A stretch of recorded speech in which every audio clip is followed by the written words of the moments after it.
My father didn't lower his voice when he said it. He didn't even pretend to whisper. "Do we really have to stand next to a homeless-looking woman tonight?" His words sliced through the grand hall, sharp enough to make 200 people turn. I felt every gaze like a cold fingertip against the back of my neck. My sister, Evelyn, leaned in with her brittle smile and hissed, "Please don't embarrass us, Harper. These people are above you." Above me, as if I were crawling through the marble floors instead of standing in borrowed heels and a plain black coat I'd worn for 5 winters. No one said a word to defend me. Eyes scanned me, confusion, judgment, disgust, then slid away with the practiced indifference of people who'd spent their whole lives learning exactly who belonged in rooms like this. I stood there, swallowing the heat rising in my chest, until the chandelier's gleam blurred and steadied again. I should have walked out. I should have turned my back and spared myself the humiliation. But I stayed. I stayed because some wounds demand witnesses. And because none of them, not my father, not my sister, not the 100 polished ghosts drifting across that ballroom, knew the truth. I wasn't homeless. I wasn't helpless. And before that night ended, they would learn exactly who I had become. I'd been invited, or rather summoned, back to Boston for the annual Grant Holiday Gala, the one I'd been banished from a decade ago. The invitation came in an embossed envelope lined with gold foil, pretending to be elegant when it felt more like a warning. "The family expects your presence," Evelyn wrote, as if my absence all those years had been a choice instead of an exile. Walking into that hall now felt like stepping into a perfectly preserved museum my family curated, a world where names were currency, reputations never cracked, and appearances mattered more than air. Marble floors gleamed under chandelier light. 12-foot wreaths wrapped in gold ribbon hung from the balconies. Servers in crisp uniforms carried trays of champagne, avoiding eye contact with anyone who looked even remotely out of place. People like me. I hadn't seen my father in 7 years, and the first words he offered were the same kind of quiet violence he'd mastered my entire childhood. He looked older, lines deeper around his mouth, the carefully maintained arrogance sagging at the edges, but his eyes still held that familiar, cold appraisal, the one that measured a person's worth by the volume of their compliance. "Harper." He nodded, as if confirming I was real, not a rumor returning to haunt him. "You made it." I didn't answer. I didn't trust my voice not to show the tremor in my hands. Instead, I stood straighter, letting the weight of being underestimated settle over me like armor. Evelyn drifted closer, wearing a crimson dress that cost more than my monthly rent. Her blonde hair was pinned perfectly, every strand sculpted into the image of the daughter my father always wanted. "You could have dressed nicer," she murmured without moving her lips, the way she'd been trained since childhood. "People are staring." "Let them," I said. Her eyes flickered, annoyance, embarrassment, a spark of fear that I might cause a scene. She'd forgotten that once, long ago, I used to try to please her. I used to shrink myself to fit into this family's glittering mold. But that girl was gone, buried somewhere between Detroit and Chicago, under layers of exhaustion, ambition, and broken illusions. Our mother had been the only buffer between me and the Grant expectations. When she passed, the buffer vanished, and so did any place I held in this house. My father remarried within a year, replacing warmth with discipline, softness with precision. Margot Grant, his new wife, perfected the art of smiling while cutting. She knew how to turn a room against a person without raising her voice, and she practiced most often on me. I saw her now across the ballroom, speaking to a cluster of guests. Her face held that elegant rigidity I remembered, as if emotions were beneath her. Her gaze slid across the room, landed on me, and stiffened. I watched her fingers tighten around the stem of her glass before she turned away. Some things never changed, but I had. I stepped farther into the ballroom, refusing to let the old fear take root again. Servers brushed past me without offering a drink. Couples paused their conversations to calculate whether acknowledging me would cost them social points. Evelyn followed close, whispering directives like she was briefing a liability in a damage control scenario. Don't talk to the donors unless they speak to you first. Don't stand too close to Dad. And please don't mention where you live. Evelyn, I interrupted softly, I didn't come here to make you comfortable. She blinked, momentarily speechless. It might have been the first time she realized she no longer held power over me. I walked toward the tall windows overlooking the snowy grounds. Outside, flakes drifted silently over the frozen garden. So peaceful it felt like a different world from the one I'd stepped into. Inside, the orchestra played something classical and expensive. Guests moved like polished machinery, their laughter sharp, their whispers sharper. I watched them the way an anthropologist might, studying the rituals of a tribe I no longer belonged to. Someone tapped my shoulder. For a second, my chest tightened. I expected my father or Margot or a server telling me to move. Instead, I turned and found an old high school classmate, Serena Hollis, in a metallic silver gown. "Harper Grant?" she said, brows lifting. "Oh my God, I didn't even recognize you. Where have you been hiding all these years?" Her smile carried curiosity but not kindness. "I wasn't hiding," I said. She laughed lightly, as if that was a joke. "Everyone thought you'd, well, vanished after college." Her gaze traveled down my coat, lingering on the worn fabric. "Life must be different for you." Different. Yes, harder, messier, lonelier, but also fuller, truer, more mine than anything this mansion ever offered. "Excuse me," I murmured. I left her standing amid her shimmering entourage, their perfumes blending into something sweet and suffocating. I made my way toward the edge of the hall, where the orchestra's music faded into the background. I stood alone, letting the noise blur into white static. The air smelled faintly of pine and something metallic, like the taste of anticipation before a storm. That was when the room shifted. Not literally, but I felt it, a subtle current of attention bending from the center of the hall. People straightened, voices softened, heads turned toward the double doors at the top of the marble staircase. I followed their gaze, and my breath caught. Lucas Hawthorne walked in. Even from across the room, his presence cut through the glittering crowd like a blade. He wore a charcoal suit, sharp lines framing a posture built on quiet dominance. His dark hair, touched by the cold from outside, gave him a rugged edge that contrasted with the sterile elegance of the guests around him. This was the CEO whose name filled financial headlines, the man whose decisions shifted markets. But seeing him here, moving through my family's world, felt surreal. He scanned the room with calm indifference, acknowledging a few greetings without slowing his pace. Then, unexpectedly, his eyes found mine. For a moment, the noise of the ballroom receded. The orchestra softened. The lights dimmed. The only thing I could hear was my heartbeat pressing against my ribs. Lucas started walking toward me. With every step he took, conversations halted, people parted. It was as if the room had been holding its breath, waiting for the reason a man like him had entered this palace of pretense. I felt Evelyn appear at my side. "Why is he?" she whispered, voice trembling. "Is he looking at you?" She sounded terrified. I didn't move. Lucas stopped 3 feet in front of me, hands relaxed at his sides, expression unreadable but firm. When he spoke, his voice carried just enough volume for those closest to hear, yet somehow it reached every corner of the hall. "Harper," he said, his tone steady, certain. "I'm glad you came." I heard someone gasp behind me. Evelyn's grip on my arm tightened involuntarily. My father, halfway across the room, froze mid-conversation. Lucas's gaze dropped briefly to my coat, then rose again to meet my eyes. Not judgmental, not pitying, assessing, respecting.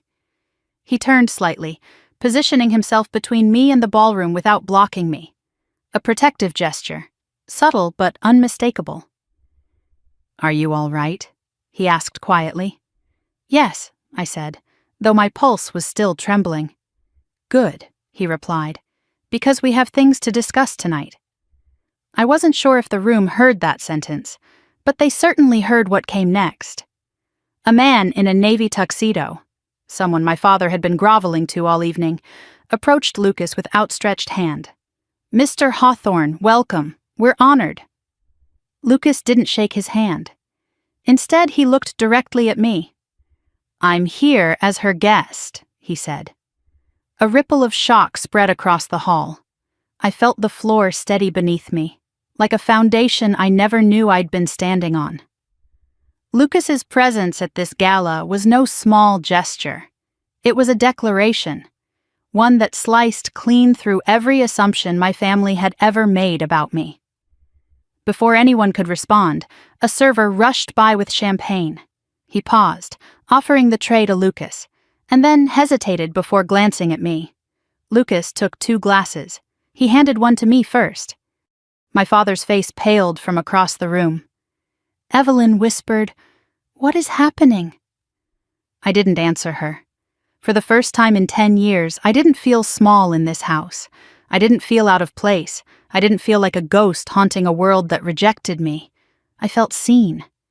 And as Lucas angled closer, lowering his voice so only I could hear, he said words that made my throat tighten with disbelief.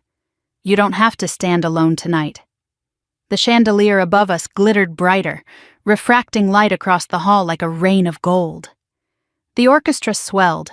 Guests scrambled to recalibrate their social instincts, and the marble beneath my feet felt steady for the first time. They thought I was nothing. They thought I was disposable. They thought I was a girl too weak to survive without their approval. But I wasn't the one drowning tonight. They were. And before this night ended, before the last glass of champagne was raised, I would finally show them the truth. Not through anger, not through revenge, through power they never saw coming. The morning I left Boston for Detroit, the sky hung low and gray, sagging with the weight of early winter. I stood at the bus terminal with a duffel bag that wasn't fully zipped and a bank account that wouldn't survive a single emergency. People brushed past me in hurried lines, dragging suitcases, clutching coffees, wrapped in heavy coats that actually blocked the wind. I had none of those luxuries, just a secondhand jacket, a stubborn sense of pride, and the echo of my father's last words still burning in my chest. "You'll fail out there, Harper. Some people aren't built to make it on their own." The bus hissed, the doors squealed open, and I climbed aboard. I didn't look back. Detroit greeted me with cold the moment I stepped off the bus, a sharp, biting cold that stung my fingers and settled into my bones. The station smelled like gasoline and old pretzels. A man shouted at someone on the phone. A woman cradled a baby wrapped in a worn blanket. No marble floors, no polite smiles, no chandeliers. Just real life, loud and unfiltered. The kind of life Boston had always pretended didn't exist. I hauled my bag over my shoulder and walked the 5 blocks to the building that was supposed to be my new home. Home, as it turned out, was a stretch. The hallway leading to my room was dim, lined with flickering lights and peeling paint. My room was a square barely large enough to fit the mattress pushed against the wall. The window whistled when the wind blew. The radiator clanked like it was choking on its own rust. When the landlord handed me the key, he gave me a once-over and said, "Girls who come here alone don't usually last long." I didn't answer. I was too tired to argue. That first night, lying under a thrift store blanket that smelled like someone else's detergent, I stared at the cracked ceiling and wondered if my father was right. Maybe I wasn't built for this. Maybe I should have stayed, swallowed my pride, let myself shrink until I fit into the tight corners of his expectations. But then I remembered the look in his eyes as he dismissed me, the boredom, the irritation, the belief that I was a burden. And I knew I'd rather freeze in a room like this than spend another day starving for scraps of his approval. The next morning I started job hunting. Detroit wasn't welcoming, but it was honest. Employers didn't pretend to care about my last name. They didn't care about the Grant family legacy. They didn't care who my father played golf with or who my sister's friends were. They cared about numbers, skills, output. That was something I could give. The first job I applied for was at a small financial data startup wedged between a pawn shop and a pizza place. The sign outside was crooked, half the bulbs were out. It looked like a business that could collapse at any minute. Inside, a man named Chris interviewed me while eating beef jerky. He skimmed my flimsy resume with a skeptical grunt. "You only have college experience," he said. "Can you handle pressure?" I wanted to laugh. Pressure was growing up in a house where silence was punishment and success was mandatory. Pressure was listening to Margot list all the ways I failed at being a Grant. Pressure was being told at 18 that the only job I was suited for was supporting my sister. "Yes," I said. "I can handle it." He shrugged. "Fine, show up Monday." That was it. No long speeches, no patronizing warnings, no thinly veiled insults wrapped in polite smiles. Just a chance. The office was small, the kind where everyone sat elbow to elbow and could hear every stomach growl after noon. On my first day, no one bothered to learn my name. Someone pointed vaguely at an empty desk near the back. "That's yours." I sat down, powered up the computer, and started reading through the reports assigned to me. By noon, I found a glaring mismatch in the budget sheets. By 2, I found a second. By 4, I uncovered an entire misallocated expense chain no one had noticed. When I brought it to Chris, he blinked at me, confused. "How'd you catch that?" "It didn't add up," I said. He snorted. "Most people don't look that close." I shrugged. "I'm not most people." I expected praise. Maybe a good job. Something. Instead, he handed the papers to another analyst and walked away. That was my first taste of the Detroit version of injustice. In Boston, injustice was sophisticated. It hid behind good manners and practiced smiles. In Detroit, it wore sweatshirts and had coffee stains on its spreadsheets. No one stole credit because they wanted prestige. They stole it because they could. A week later, a coworker named Evan swaggered up to my desk. He was the kind of person who believed confidence could replace competence. "Hey," he said, leaning against my chair. "Heard you like cleaning up messy files. You want to help me with one?" He meant do the work he didn't want to do. But I was new, desperate, still hopeful. "Send it over," I said. I stayed late that night correcting his numbers. He presented the completed model the next morning to the team. "This," he announced, "is what happens when you put in real effort." No mention of me, not even a glance. Something inside me tightened, not quite anger, not yet, but a simmering awareness, a warning. People like Evan were everywhere. They thrived when others stayed quiet. I wasn't quiet forever. The one person who noticed me was Sheila Ramos, the CFO. She was sharp, efficient, and had a way of looking at a room as though she already knew where every weakness lived. On a Tuesday afternoon, she stopped at my desk and tapped a file. "You spotted a vendor misclassification last week," she said. "How?" "It didn't match the pattern," I replied. Her eyes sharpened. "Show me." I walked her through the discrepancies. She watched my hands move across the spreadsheet with surprising intensity. "You see what others miss," she said finally. "Don't let this place dull that." Her words were simple, but they struck something deep. For the first time in a long time, someone wasn't telling me to shrink. Someone wasn't telling me to stay quiet. Someone wasn't trying to mold me into a reflection of my sister. Someone saw me. Later that week, Sheila handed me a confidential internal report. "Read this closely. Don't react yet," she instructed. "There's a bigger problem under the numbers." I read it that night in my tiny room, the radiator hissing angrily behind me. She was right.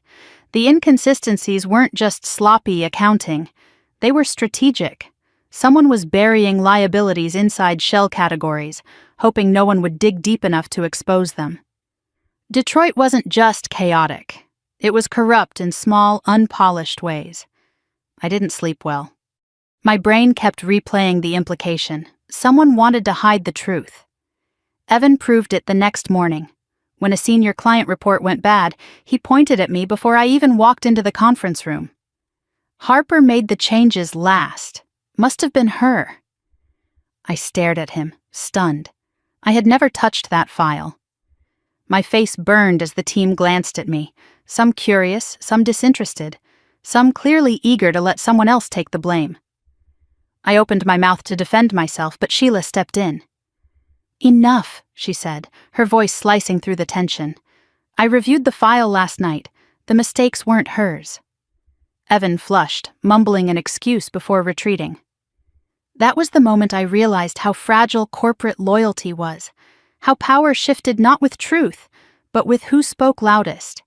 And I was so damn tired of being quiet. But living like this, barely scraping by, constantly proving myself, feeling my lungs tighten each time I walked into work, wondering who would try to pin their failures on me, started to wear me down. The cold seeped into my bones. The isolation weighed on me at night. Detroit had sharpened me, but sharpening hurts. When the landlord told me my rent was going up, because winter's coming and heat costs money, I closed my eyes and inhaled slowly. My Detroit chapter was reaching its limit. One evening, Sheila stopped by my desk while slipping on her coat. "You're too good for this place," she said quietly. "Chicago's where the real work is. Their firms will eat you alive, but they'll pay you for it." "Chicago?" I repeated. She nodded. "A friend owes me a favor. I can get your resume on the right desk." I didn't say yes right away. Instead, I walked home through the bitter wind, my duffel bag digging into my shoulder, my toes numb through my boots. I reached my room, unlocked the door, and sat on the edge of the mattress staring at the wall. I wasn't afraid of hard work. I wasn't afraid of pressure. I wasn't even afraid of failure. I was afraid of becoming the version of myself my father expected. Quiet, obedient, forgettable. Chicago wasn't just a city. It was an escape hatch. And maybe the next test. That night, as I packed my bag, a slip of paper fell from the inside pocket of my worn coat. It was old, creased at the edges. I didn't remember putting it there. It was my mother's handwriting. "Don't let anyone decide your worth." My throat tightened. My fingers trembled as I folded the paper back into my palm. That message, her message, felt like a hand reaching across the years, steadying me. Detroit had carved me into something leaner, sharper, harder. But Chicago would forge me. I zipped my bag, stood up, and glanced at the window. Snow was falling gently over the city that had both bruised and taught me. By dawn, I was on a bus headed west. As the skyline faded behind me, I leaned my forehead against the cold glass and whispered to myself, "I'm not done falling yet, but I'm finally learning how to rise." The train slid into Chicago under a ceiling of gray clouds, the kind that looked heavy enough to crush the skyline. I stepped onto the platform with the same worn duffel, the same too-thin coat, and a heart caught somewhere between fear and a stubborn, reckless hope. Detroit had shaped me. But Chicago felt like a test I might not survive. The air bit at my cheeks as I walked out of the station, pulling my coat tighter. Taxis honked. People moved fast, purposeful, like everyone had somewhere important to be. I didn't. Not yet. I found a room to rent in a walk-up on the south side. Peeling wallpaper, creaky floors, and a landlord who only spoke through the crack of his barely opened door. The bathroom down the hall smelled like bleach and old pipes. My window overlooked a brick wall so close I could almost touch it. But it was mine. And that was enough. My first interview came the next day. Sheila had pushed my resume to her contact, a mid-size financial analytics firm headquartered in a glass building near the river. I spent the night ironing my single professional outfit, black slacks, a button-down shirt, and a blazer that didn't quite fit my shoulders. When I walked into the lobby, the receptionist looked at me like she was trying to place whether I belonged. I ignored the flicker of judgment and forced my voice steady as I said my name. They escorted me to a conference room with a long table and 2 bright lights. I sat alone for 5 minutes, staring at the city below, reminding myself that I had already survived worse than rejection. The door opened. The woman who walked in looked like she'd been forged out of steel and discipline. Her gray hair was pulled back tightly, her suit tailored, her eyes sharp enough to cut. She introduced herself as Elaine Carver, Senior Managing Director. She sat, didn't smile. "Your resume," she said, sliding the paper across the table, "is unusual." That could have meant anything. Unusual good, unusual bad. I didn't flinch. "Unusual how?" "High performance in small firms," she replied. "A lot of grunt work, a lot of cleaning other people's messes." "That's accurate," I said. She leaned back. "And now you're applying for a mid-level analyst position that requires precision, endurance, and confidence." "I have all three." She steepled her fingers. "You don't look like someone who's been groomed for this." "No one groomed me for survival either," I said quietly, "but I learned anyway." A flicker, barely visible, moved across her expression. Interest, maybe respect, hard to tell. She opened a folder and slid a stack of documents toward me. Spreadsheets, projections, a tangled mess of financial modeling errors. "Fix these," she said. "You have 20 minutes. I didn't hesitate. I spread the papers across the table, grabbed a pen, and began to work. My pulse steadied as the numbers flowed into place. Patterns emerged. Inconsistencies shone under the fluorescent light like weak spots in armor. When time was up, I slid the papers back to her. She skimmed the first page, then the second. Then she set the pen down with a soft click. "I've never seen anyone catch that particular error," Elaine said. "Even my senior analysts miss it." "Because they assume the data is right," I said. "I don't assume anything." She closed the folder. "You start Monday." I walked out of that building, lighter than I had in months. Not happy, not triumphant, but anchored. Like I had placed one foot on firmer ground. My first day at Carver Analytics hit me like a storm. The office buzzed with relentless energy. Phones ringing, printers humming, analysts rushing between departments with stacks of files. I was assigned a desk near the window, though the view was mostly of another skyscraper's concrete side. My team consisted of 5 analysts, all of whom eyed me with thinly veiled skepticism. The newest hire was always a threat, a potential competitor, or a future scapegoat. By noon, I'd already learned their dynamics. Ryan, the smirking golden boy with perfect hair, liked to explain things I already understood. Chelsea, sharp as a needle, watched everyone with hawk-like calculation. Derek, quiet, tired, probably one bad week away from quitting, kept his head down. And Maya, the only one who smiled genuinely, seemed exhausted in a way that told me she had too much talent and not enough power. None of them wanted the newcomer to disrupt the hierarchy. Too bad. My first assignment was a small client audit, something meant to test my competence without risking much. But the deeper I dug, the more uneasy I became. The vendor payments didn't align. The expense classifications shifted with no explanation. The projections seemed artificially inflated. I stared at the numbers until the answer clicked into place. Someone had manipulated the data. On my second week, I took my findings to Elaine. She listened silently as I outlined the discrepancies. When I finished, she tapped her finger on the desk. "Which analyst handled this before you?" "Ryan," I said. She inhaled slowly. "Of course." My shoulders stiffened. Was I supposed to ignore this? "No," she said. "You were supposed to find it, and you did." Her gaze held mine. "But be careful, Harper. Exposing incompetence makes enemies." "I've had those my whole life," I said. "I'm not afraid of more." "Good," she murmured. "You'll need that." The fallout began the next day. Ryan cornered me in the hallway. "You trying to make me look bad?" "You did that yourself," I replied.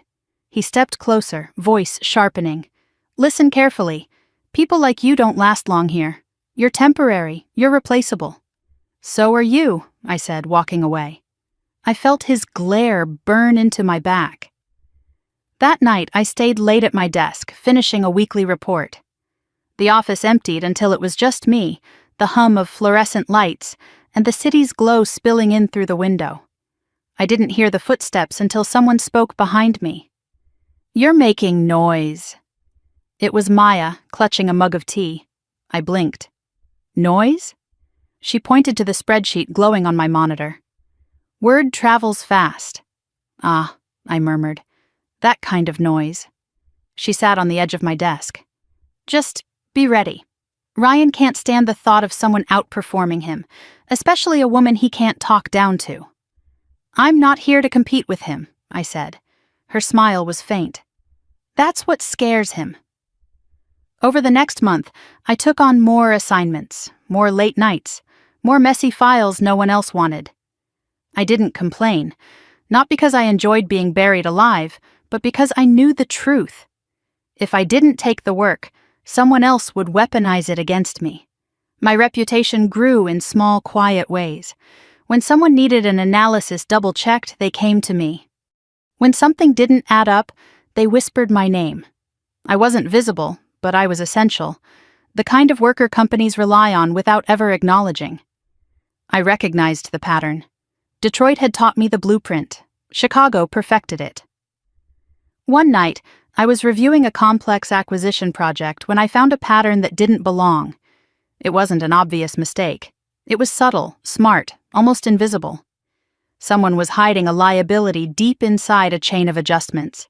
If the acquisition went through, it would blow up spectacularly. I stared at the numbers, heart hammering. This wasn't sloppiness, this was sabotage. I printed the file, highlighted every red flag, and walked straight to Elaine's office. It was nearly 9, but she was still there, as if she hadn't left her chair all day. She read quietly, eyes narrowing. Then she looked up. This discovery, she said slowly, could prevent a disaster. Or expose someone powerful, I replied. Her gaze sharpened. You understand the risk? I do. And you're bringing it to me anyway? I nodded. Because it's the truth. She closed the folder, fingers tapping the cover. Go home, sleep. Tomorrow will be interesting. It was.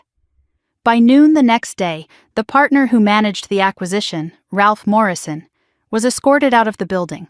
No dramatic scene, no shouting, just a firm, undeniable end. Rumors spread like wildfire. Someone had caught his manipulation. Someone had dismantled a scheme that could have cost the firm millions. Someone no one saw coming. Ryan glared at me the rest of the day.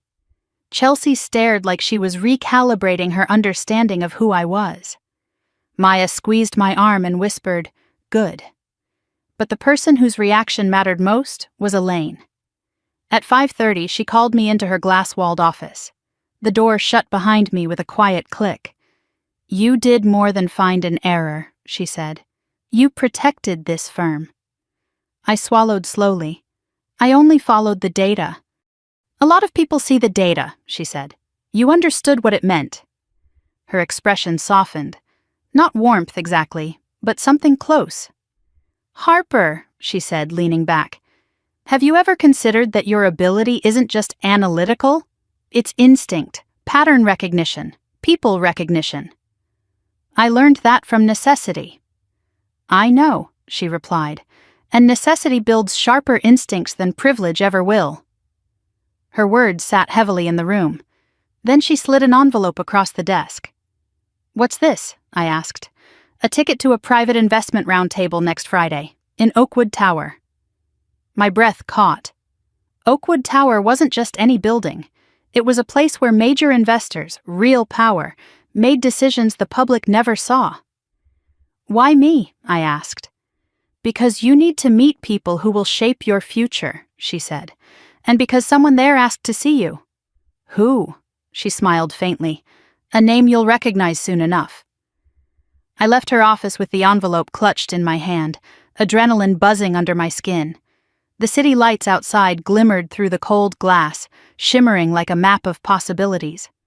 The world was shifting under my feet. And for once it was shifting toward me, not away. That night, lying in my narrow bed with the envelope resting on my chest, I realized something. My father had tried to clip my wings by throwing me out. But exile hadn't weakened me, it had forged me, and Chicago was only the beginning. I didn't know what to expect when Friday night arrived. The envelope Elaine had given me felt heavier than paper should, as if the weight of my future had been stitched into its seams. I stared at it all week, on my desk beside my coffee mug, folded into the inside pocket of my coat, wondering what waited on the other side of that invitation. By the time I stood in front of Oakwood Tower, my breath clouding in the sharp Chicago air, I still didn't know. The building gleamed against the night sky, 40 stories of glass and steel, lit from within like a beacon calling only the chosen. Men in tailored suits and women in dresses worth more than a car swept through the revolving doors without hesitation. I hesitated. I pulled my coat tighter, acutely aware that it was one shade too faded, one winter too worn. A part of me whispered that I didn't belong here. A larger part whispered back that I'd earned this. Inside, marble floors reflected warm golden light. A concierge directed me toward a private elevator reserved for tonight's event. I stepped in, the doors closing with a soft sigh. As the elevator rose, my pulse climbed with it. When the doors opened, I found myself in a high-ceilinged reception room overlooking the glittering river. A bar lined one wall, while small clusters of people murmured over glasses of dark liquor and thin-stemmed wine. No name tags, no signs. Just power congregating quietly, choosing who to acknowledge and who to ignore. I stayed near the edge of the room, studying the crowd. I recognized a real estate mogul whose face appeared on magazine covers, a senator whose voice I'd heard in congressional hearings, and a CEO whose company's stock price could sway the market with a single earnings call. This wasn't a networking event. This was a gate, a test. Choices made here wouldn't appear on any record, but they would determine futures for years. I hadn't been here 5 minutes when a familiar voice slid into my ear. "You look like you're casing the room." I turned sharply. Maya stood beside me, wearing a navy dress that transformed her usual exhaustion into something luminous. Her smile was small but real. "I didn't know you'd be here," I breathed. "I wasn't invited," she said. "Elaine needed someone she trusts to help with logistics. So, volunteer staff badge and I'm in." Her eyes sparkled mischievously as she looked around. "Honestly, I wanted to see this mythical gathering for myself." I exhaled, relieved to have a friendly face. "You'll be fine," she said, squeezing my wrist. "Just don't let anyone intimidate you. Half these people are dangerous only because everyone else tells them they are." She slipped away before I could respond, leaving me feeling both steadier and more uncertain. I scanned the room again, trying to guess which person had asked to see me. And then I saw him. Standing near the tall windows, one hand in his pocket, speaking quietly to a woman twice his age, was the man whose name I knew long before I'd ever thought our paths could cross. Lucas Hawthorne. He didn't look powerful in a loud way, not like my father, who wore arrogance like a cologne. Lucas carried himself differently, quietly, precisely, with an economy of movement that suggested nothing he did was accidental. His dark hair was swept neatly back. His suit was midnight black and tailored so well it looked like a second skin. His posture was relaxed, but something in the line of his shoulders told me he noticed everything. The woman beside him laughed softly. Lucas smiled, a small, controlled motion, and the room shifted its attention subtly, as though compassing toward him. I knew of him, of course. Anyone in finance did. He was the man who turned collapsing companies into miracles, who negotiated mergers so quietly and efficiently that people wondered if he could read minds. He was the man whose signature on a check could resurrect a dying market. I swallowed. What was a man like that doing here with my name in his head? As I watched him, his gaze drifted lazily, and then landed on me. It wasn't the polite glance of acknowledging a stranger, it was recognition. My pulse jumped. He excused himself from the conversation with the woman, nodding once, then walked toward me with an unhurried confidence that made me feel pinned in place. I held my breath without meaning to. He stopped a comfortable distance in front of me. "Miss Grant," he said, his voice low and even. "I was hoping you'd come." My throat tightened. "How did you—" "Elaine Carver speaks very selectively," he said. "When she gives someone her attention, I pay attention." I was suddenly aware of how small my coat looked, how ordinary my shoes were, how unpolished the edges of my life still felt.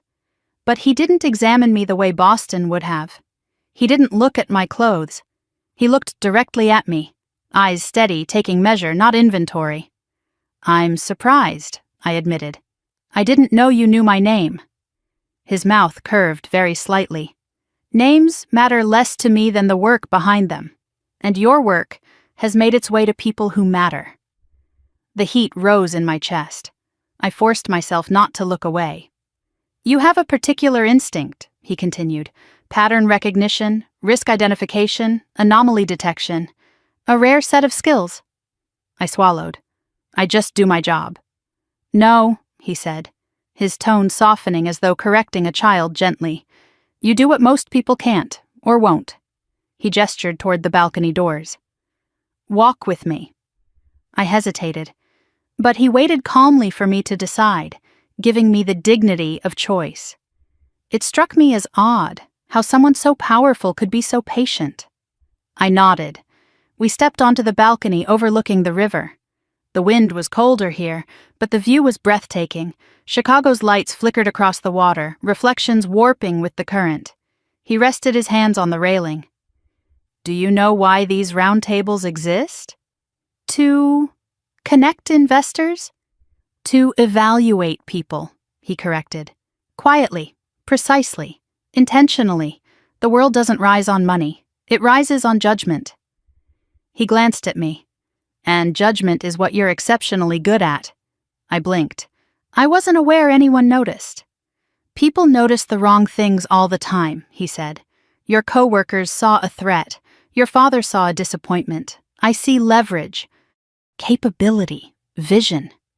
His words slid under my ribs like heat. I forced myself to breathe. "I haven't done anything significant yet." "You prevented a catastrophic acquisition last month." I stared at him. "How do you know about that?" He didn't answer immediately. Instead, he studied the river as the wind caught his hair. "Because," he said finally, "the man who orchestrated that acquisition has been trying to hide similar liabilities for years. Your discovery exposed more than you realize." My stomach tightened. "I wasn't trying to cause damage." "You didn't," he said. "You revealed truth. What others do with truth is their choice." The door behind us opened. Elaine stepped outside. "Lucas," she said in greeting, then turned to me. "Everything all right?" He nodded. "We're fine." She looked at me for a beat longer than necessary, as if assessing whether I was overwhelmed. I straightened. Elaine turned to him. "Your presence tonight is causing quite a disturbance." "It usually does," he replied mildly. "And yet you came," she said. He didn't glance at me, but something in the air shifted, an acknowledgement hovering between them. "For her," he said simply. My breath caught. Elaine hid her reaction well, but she looked at me with a flicker of new understanding. "I see," she murmured. She left us alone again. I gripped the railing to steady myself. "Why me?" "For now," he said. "Let's call it curiosity." "Curiosity," I repeated. "And potential," he added. "You're standing at the edge of something bigger than you know. I'm offering you insight, guidance, and when you're ready, opportunity. I don't know if I'm—" I hesitated. "The right person for that." He turned fully to face me. The wind pulled at his jacket, but he stood steady, rooted, immovable. "You doubt yourself because others taught you to," he said. "Not because you lack reason to trust your own instincts." The truth of that hit somewhere old and raw. He looked at me for a long moment, as though waiting for me to absorb it. From inside, the muffled sound of renewed conversation drifted across the balcony. Music swelled, glasses clinked, the city hummed below us. "I'm leaving soon," he said. "But you should stay. Observe. Learn who in that room speaks value and who only speaks noise." He slid a sleek business card from his pocket and set it gently on the railing beside my hand. "When you reach the stage where you're ready to build something bigger than Carver Analytics can contain," he said, "call me." The card gleamed in the city light. No title, no office address. Just his name and a single number. I stared at it, then at him. Then he nodded once, turned, and walked back inside without looking back. I stood on the balcony long after he disappeared into the crowd. The cold seeped through my jacket, but I barely felt it. Because for the first time, not just in Chicago, but in my entire life, I didn't feel like I was surviving. I felt like I was being seen. I felt like I was being chosen. And that terrified me far more than failure ever had. When I finally walked back inside, the room had changed. Not visibly, but in the way people looked at me. Not directly, not obviously, but enough that I felt it. A shift in attention, a shift in possibility, a shift in me. As I moved through the room, Maya intercepted me with wide eyes. "Harper, what did he want? What did Lucas Hawthorne want with you?" I closed my fingers around the card in my pocket. "Nothing," I said softly. "Not yet." But I knew better. Something had begun on that balcony. Something I wasn't prepared for. Something I couldn't walk away from now. The city glittered below, as if waiting for me to choose my direction. And for the first time in years, I didn't feel small. I felt inevitable. The morning after the Oakwood Tower event, Chicago felt different. Not warmer, not friendlier, but sharper, as if the city itself had drawn a line and was waiting to see whether I'd step across it. I woke before sunrise, sitting upright in my narrow bed with Lucas's card still resting on the nightstand. The single line of embossed text gleamed faintly in the early light. It might as well have been a detonator. I didn't touch it. I didn't trust myself to. Instead, I forced myself into routine. Coffee brewed in the tiny machine that sputtered angrily, a lukewarm shower that never fully heated, and a walk to the train through air that cut like glass. But my mind wasn't with me. It was back on that balcony, replaying the calm certainty in Lucas's voice, the effortless confidence with which he'd said he'd been waiting for me. I didn't believe in fate, but something dangerous had begun, and I could feel it in my bones. At the office, things were strange. When I walked in, the usual morning chatter dipped. Ryan stopped mid-sentence. Chelsea tracked me from over her coffee cup. Even Derek looked up from his computer, an event rare enough to mark on a calendar. "What?" I said, lowering myself into my chair. Chelsea set her cup down slowly. "Elaine wants to see you." My stomach tightened. "Now?" "She's been waiting since 8. I glanced at the clock. 8:05. Great. When I stepped into her office, she didn't motion for me to sit. She stood near the windows with her arms crossed, staring down at the river as if she needed its movement to steady her thoughts. "Close the door." The click behind me sounded like a seal locking. She turned. "I assume you know why you're here." "No," I said honestly. Elaine lifted a brow. "Not even a guess?" "I'm sure you'll tell me." She studied me for a moment, deciding whether to skin me alive or hand me a promotion. Her expression didn't give me any clues. "Last night," she said finally, "your presence caused a reaction." I blinked. "What do you mean?" "You didn't just attend the event, Harper. You disrupted it." "I didn't say anything. I didn't do anything." "You breathed," she snapped. "And apparently that was enough." My jaw clenched. "I don't understand." She exhaled, pinching the bridge of her nose. "You spoke with Lucas Hawthorne." "That wasn't my choice," I said quickly. "He approached me." "That's worse." The words landed like a weight dropped on my chest. Elaine paced once, then stopped. "Do you know how many CEOs he speaks to in a year? How many investors? How many analysts?" "No." "Less than 30, out of thousands." My breath stalled. "And he chose you." I felt the ground tilt subtly, like the world was shifting beneath my feet, and I wasn't sure how to brace myself. "Why does that matter?" I said quietly. Because people in that room noticed, and because power follows curiosity, and because half the investors are already asking about you this morning. My head jerked up. What?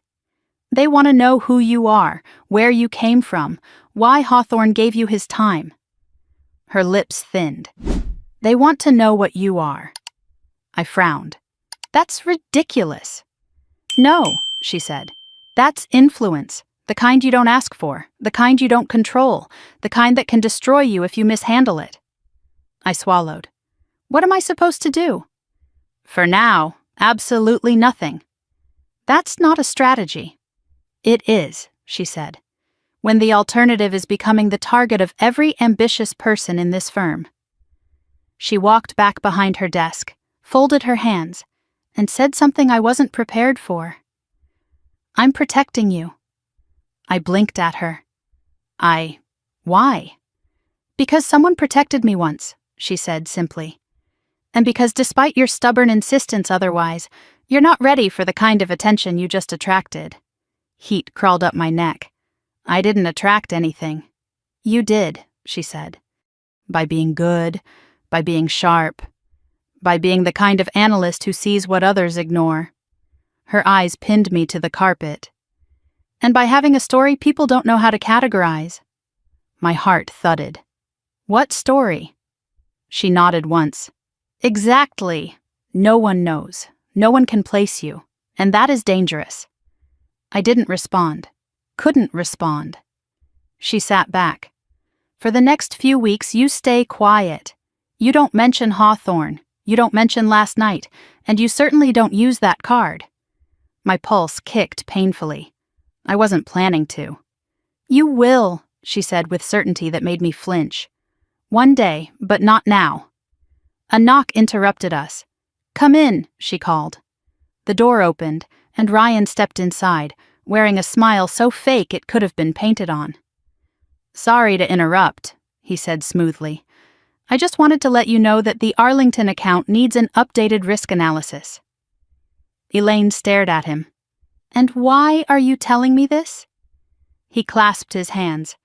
Because I'd like Harper to handle it. My stomach dropped. Ryan never gave anything away without a trap hidden inside it. Elaine didn't blink. Harper has other assignments. Of course, he said, feigning disappointment. I just thought she could use the visibility. Elaine's tone turned acidic.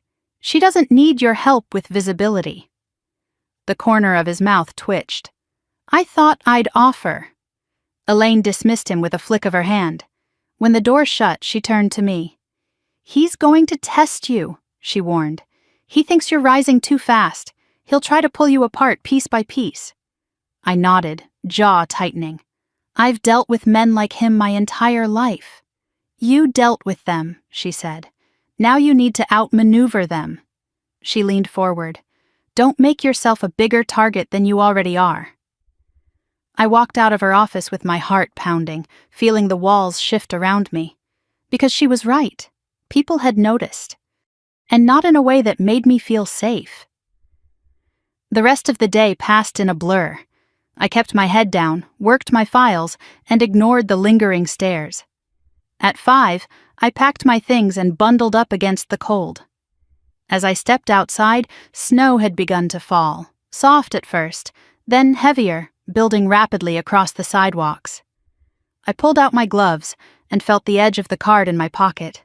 I didn't take it out, but its presence made my chest tighten.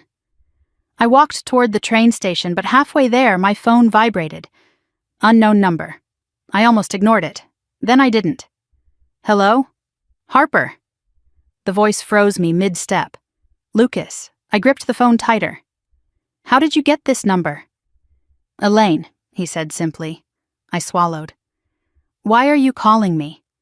To follow up, he said, and to make sure you got home last night. I stared at the falling snow. I'm fine. You don't sound fine. I'm busy, I said, hating the way my voice wavered. You're overwhelmed, he corrected gently. I closed my eyes. Why did you talk to me last night? I asked. Out of everyone there, why me? There was a soft pause. the sound of breath through the line. "Because I know what potential looks like before it fully forms," he said. "And because I don't waste time watching people who won't matter." The wind whipped around me, snow stinging my cheeks. "And I matter?" I whispered. "To yourself, yes," he said. "But one day you'll matter to everyone else, too." I didn't breathe for a moment. Then he said, more quietly, "Be careful with the way people look at you now. They'll pretend curiosity is kindness. It isn't." My throat tightened. "What am I supposed to do?" "For now," he echoed Elaine's words, "nothing." That's becoming a theme. It's the only strategy that works until you're strong enough to choose otherwise. My fingers trembled around the phone. "I'm not asking you to trust me," he added. "Just don't doubt yourself." And then the line clicked. He was gone. I stood in the snow long after, shivering, watching my breath drift into the night. My past was still trying to bury me. My present was trying to reshape me. And my future, whatever it was, had just begun pressing up against the edges of my life, testing the structure, looking for a way in. When I finally boarded the train, the windows fogged from heat inside. I pressed my forehead against the glass. For the first time since leaving Boston, I felt something new. Fear, yes, but beneath it, something brighter, something alive. A sense that my life was no longer drifting forward. It was accelerating, and I had no idea where I was being taken. The weeks after Lucas's call were some of the strangest of my life. Quiet on the surface, volatile underneath, like the city had trapped its breath and was waiting to see what I would become. Everything looked the same from the outside, the same crowded trains, the same icy sidewalks, the same cramped apartment with pipes that screamed every time the water turned on. But the air around me felt charged, as if the smallest decision could set off a chain reaction. I tried to disappear back into routine. I arrived at the office early, left late, kept my head down, and avoided anything that even hinted at attention. But attention has a way of finding the people who don't want it. And by my third week back at work, it was clear something had shifted. People watched me now, not openly, not obviously, but enough that I could feel their eyes on my back when I walked by. The first real sign of trouble came on a Monday morning. I had barely set my bag down at my desk when Ryan sauntered over, leaning against the divider like he owned the floor. "Morning, superstar," he said. I didn't flinch. "What do you want?" His grin sharpened. "Elaine assigned you to the Harborview account, didn't she?" "Yes." "Big responsibility," he said, feigning admiration. "A lot of pressure. A lot of potential for embarrassment." There it was, the threat behind the smile. I held his gaze. "If you're hoping I'll fail, you'll get bored waiting." His jaw tensed. "We'll see." He walked away, but the warning stayed behind like the stale scent of his cologne. Harborview was a huge deal, significant assets, complex reporting structures, and the kind of financial knots that took weeks to unravel. Normally it would have gone to a senior analyst, but Elaine had handed it to me with a single sentence. "You need something that challenges you and exposes others."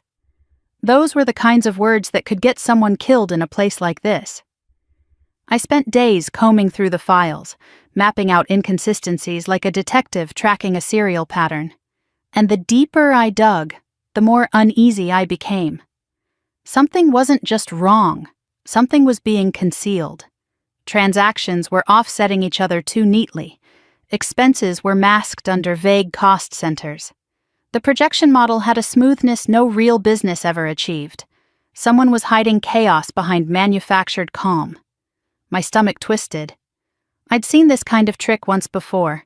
In Detroit, different players, same game. But who was doing it here? By Wednesday night, the office had emptied, leaving only the hum of lights and the soft clicking of my own keyboard. I stretched my neck, rubbing the soreness, and leaned closer to the screen. The numbers painted a story I couldn't ignore. Harborview was propping itself up with borrowed time and borrowed money, And if the firm pushed the acquisition, it would explode. The realization hit like ice water. I printed the files, highlighted the patterns, and gathered everything into a single binder. Tomorrow I would bring it to Elaine, but tomorrow came with something else. The next morning, as I reached my desk, I stopped. My computer was already on, and my HarborView files, every note, every highlight, every spreadsheet, were missing. My breath caught in my throat. I checked my drawers. My binder, my folders. Gone. Panic flickered at the edges of my vision, sharp and disorienting. Someone had gone through my desk, someone new. I stood there frozen, heart pounding against my ribs, until Maya appeared at my side. "You're pale," she said softly. "What happened?" "My files," I whispered. "HarborView, they're gone." Her eyes widened. "Gone as in misplaced, or gone as in aimed at my back?" She inhaled sharply. "You think Ryan—" "I think someone doesn't want me to have proof." She placed a hand on my arm. "Harper, you need to go to Elaine." "I need to find the files first." Maya shook her head. "No, you don't understand. If someone's trying to bury your work, they're preparing a trap. You walking into it blind is exactly what they want." I swallowed hard. "Why me?" "Because you see things you're not supposed to see." Her words echoed Lucas's from that night on the balcony. "People don't fear your skills, Harper. They fear what you see." I forced myself to breathe. Panicking wouldn't help. I needed to think, to stay sharp, to find out where the missing pieces went. An hour later, I was still searching, digitally, manually, mentally, scrubbing through backup folders, system logs, anything that might reveal who'd accessed my files. And that was when Elaine summoned me. "Close the door," she said the moment I stepped inside. I did. My pulse throbbed. She folded her arms. "I have to ask you a direct question." "Okay." "Did you alter any HarborView documentation?" I froze. "No." Her stare sharpened. "Did you share anything from that account?" "No." She inhaled slowly. "Then explain to me why a set of revised HarborView files with your digital signature were sent to the senior partners last night." My mind went blank. "What?" "The revisions claimed HarborView's numbers were stable, that the discrepancies were minor, that the acquisition was safe." "But that's not true," I said, stomach dropping. "I never wrote that." "Someone used your credentials." "I didn't authorize it. I didn't—" She held up a hand. "Stop. I know you didn't." My knees nearly buckled from relief. Elaine walked around her desk until she stood directly in front of me. "You are being targeted," she said. "Someone wants you off that account." "Ryan," I said instantly. She shook her head.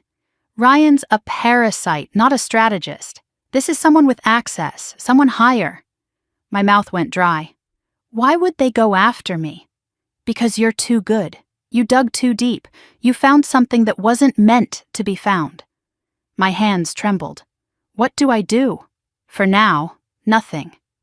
Again that cursed word. "You stay on HarborView officially," she said. "But you do your real work off the system, on paper, by hand, where no one can touch it." I swallowed. "Okay." "And you let me handle whoever is trying to undermine you." I believed her. But fear settled deep in my ribs like cold iron. I returned to my desk and spent the afternoon rebuilding what had been stolen. Not on my computer, never again. I used sheets of paper, a calculator, and my instincts. Around 5, Maya approached me with a concerned look. "I heard something," she murmured. "What?" "That there's a meeting tomorrow morning to reassess the HarborView projections, and Ryan is presenting." My stomach clenched. "If he presents your stolen data," she whispered, "he could tank you, make it look like you falsified everything." The dread hit me so hard it was almost physical. This wasn't rivalry. This was war. That night, I stayed until nearly midnight, rewriting every critical detail in longhand. When the cleaning crew arrived, I hid my papers in my bag and headed to the elevator. When the doors slid open, a security guard stepped out. He looked startled, then nervous.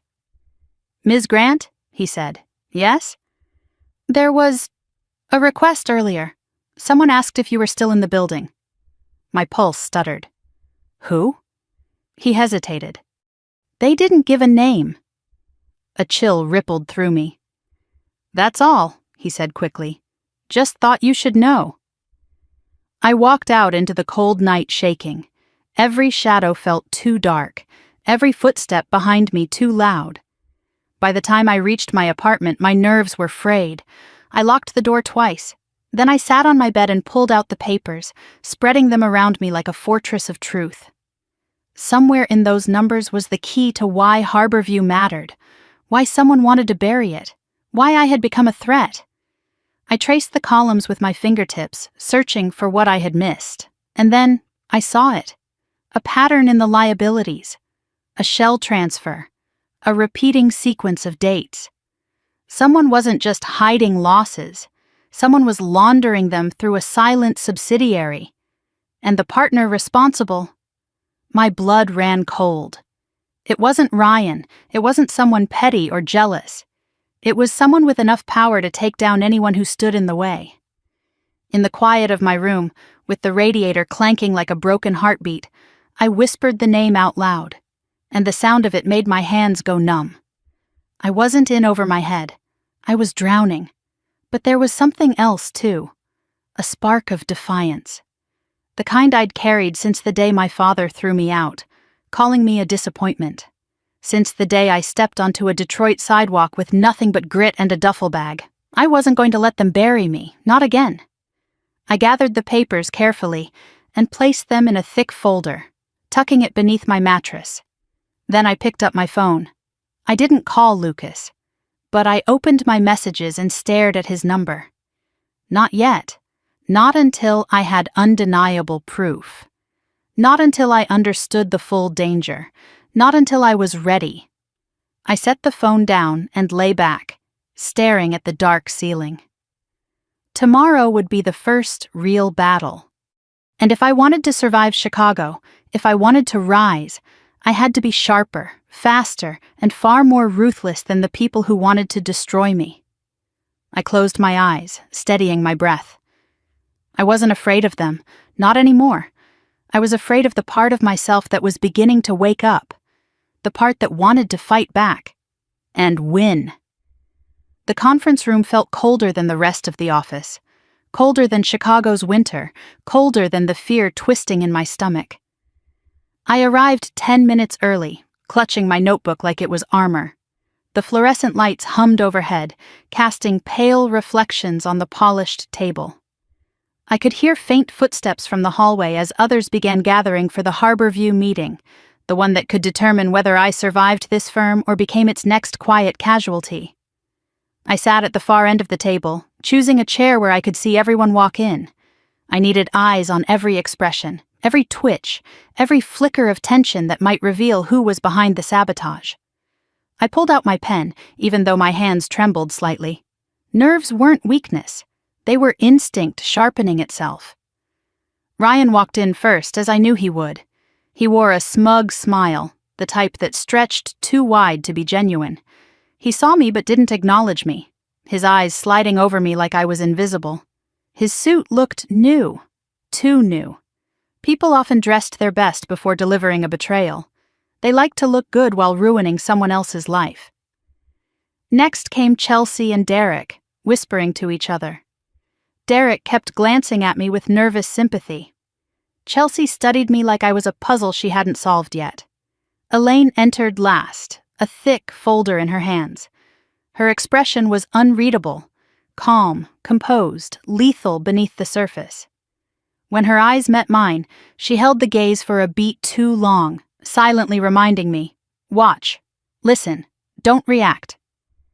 The door closed. The meeting began.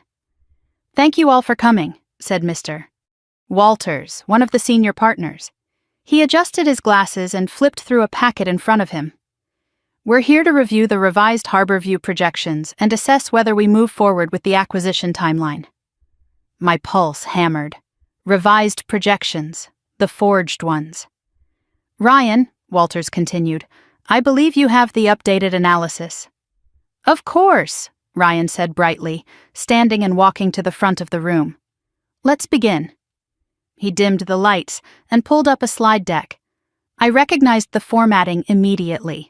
Polished enough to look official, polished enough to bury the truth under slick graphics. He clicked to the first slide.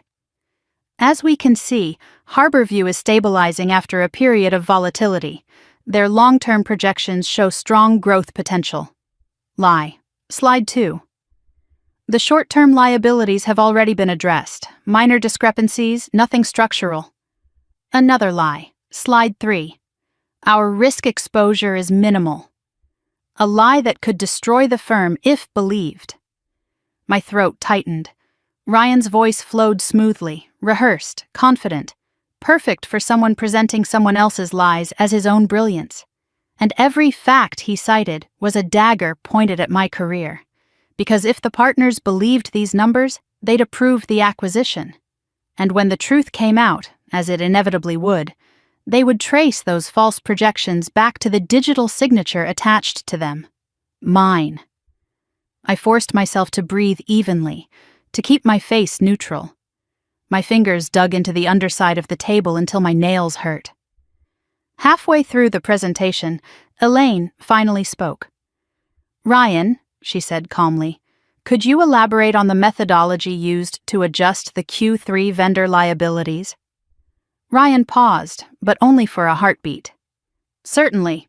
We reclassified a portion of the liabilities under development costs to better reflect Harborview's internal restructuring. And who recommended that reclassification? She asked. He blinked. The system flagged it. Elaine's lips twitched. The system flagged it. Ryan nodded confidently. The system that has been notoriously inaccurate with that specific account? She asked. A murmur passed around the table. Ryan's smile faltered. Elaine didn't smile. She didn't raise her voice. She simply said, Interesting. He clicked to the next slide quickly, eager to move on. In summary, Harborview presents a strong... That's enough, Walters cut in, raising a hand. You can sit down. Ryan obeyed, though he shot a quick glare in my direction, as if somehow I was the one who'd stumbled. Walters turned toward me. Miss Grant, he said, you were originally assigned to Harborview. Do you have anything to add regarding these projections? The question was a knife disguised as an opportunity. Anything I said could make me look defensive. Anything I didn't say could be interpreted as agreement. I felt the weight of 20 eyes on me. I straightened slowly. I'd like to request clarification on the source documents used for these revisions. Walters frowned. Why? Because the numbers presented today do not match the inconsistencies I found while analyzing Harborview last week. Ryan stiffened. Walters leaned forward. Are you suggesting the discrepancies are significant? Yes, I said, extremely. Then where is your documentation? His tone sharpened, not hostile but assessing, testing. And I didn't have the documentation, it had been stolen, but I had something better. Here, I said, reaching into my notebook. I unfolded a page, just one page, handwritten the night before. A list of anomalies. Not too much, not enough to reveal everything, just enough to prove that the revised projections were impossible. This is a subset, I said, sliding it across the table. These numbers contradict the assumptions in the revised projections. Walters reviewed the sheet. Then another partner leaned over to look, and another. A ripple of confusion passed through the room. Walters pushed his glasses up. Ryan? Ryan paled. These must be old numbers. My notes are dated yesterday morning, I said evenly. Well, maybe she misinterpreted them, Ryan stammered. The shift in the room was subtle but unmistakable. Confidence was bleeding out of him. Elaine watched silently, her expression unreadable, but her eyes sharp with quiet satisfaction. Walters placed the paper down. This is a serious discrepancy. We need to halt the acquisition review until the source files are verified. Ryan's jaw clenched. With respect, Mr. Walters, I believe we should trust the revised documents. And I believe, Walters said coolly, that any analysis contradicting these projections must be investigated thoroughly. He shot a questioning look at Elaine. Your recommendation? She didn't even hesitate. We need a full internal review. Someone with fresh eyes should take lead. Walters nodded. Agreed. Then he turned to me. Miss Grant, effective immediately, you are appointed lead analyst on the Harborview investigation. The room went still. Ryan's face drained of color. Chelsea's eyebrows rose in shock. Derek exhaled, barely hiding his relief. And Elaine watched me with something softening at the edges of her expression. Approval, pride, something deeper. I swallowed hard. Thank you, I said quietly. But this wasn't a victory, not yet. Harborview wasn't just a financial mess. Someone powerful had created the mess and had tried to bury whoever dug it up. Now, I was in the crosshairs. When the meeting ended, people filed out silently, tension thick as smoke. Ryan stormed out without looking at me. Derek gave me a timid thumbs up. Chelsea hesitated by the door, studied me a moment, then left without speaking. Elaine lingered. She shut the door behind the last person and turned to me. Sit, she said. I obeyed. She leaned against the table, arms folded. You handled that well. I almost didn't, I admitted. But you did, she said. And that matters. I looked at my hands. They stole my files. I know. Her tone darkened. I checked the system logs myself. Someone wiped them at 2:30 a.m. using credentials I don't recognize. Ice crept down my spine. Who? Not Ryan. He doesn't have access. Then who? A partner, she said. I stared at her. A partner sabotaged me? No, she said. A partner is sabotaging the firm. You're collateral. My stomach twisted. Harborview is a cover, she continued. Someone is funneling liabilities into a private channel that won't survive due diligence.